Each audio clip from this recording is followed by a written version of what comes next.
Let us all hope to be the kind of man or woman who's remembered for more important things than what we did for a living. Demaryius Thomas was that kind of man.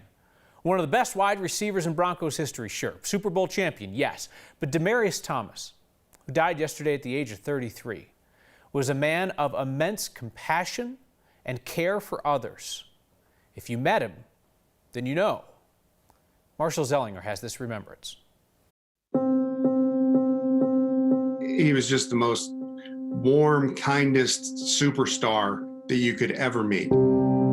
He would always hug me. Whenever I'd see him, he would come up and give me just the biggest hug and tell me how much he loved me.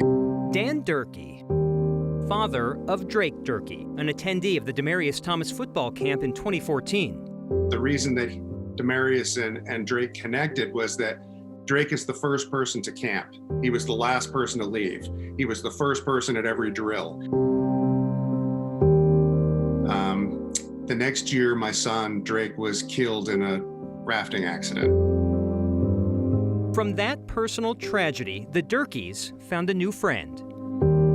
Once Demaryius found out that Drake passed away, it was his idea.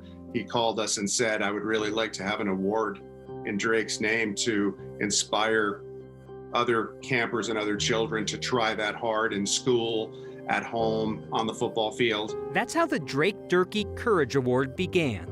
And he used Drake as an example for the other campers. Dan would speak at the football camps, meet the kids who were given his son's award, and strengthen a bond with a Super Bowl winning athlete. He would ask me if he could do anything for me, if I needed anything, if he could do anything for the family. And he's the superstar. He introduced us to his mother when she got out of prison, and we went to a couple of Bronco games with her and went to training camp and sat with her. You hear of people who wear their heart on their sleeve.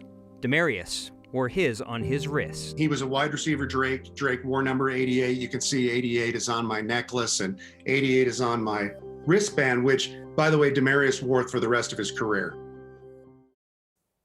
I could have played just that 15-minute interview with Dan Durkee, and you'd still only get a glimpse of what we're hearing everyone say about Demaryius Thomas.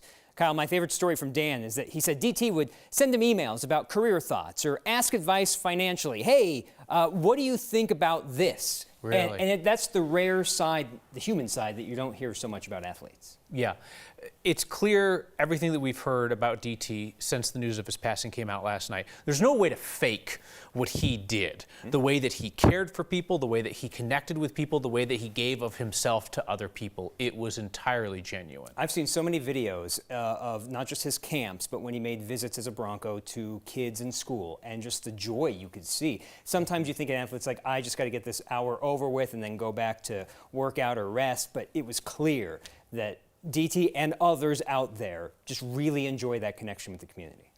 Demaryius Thomas passed away just short of his 34th birthday. Medical issue at his home in Georgia. All right, Marshall, thank you.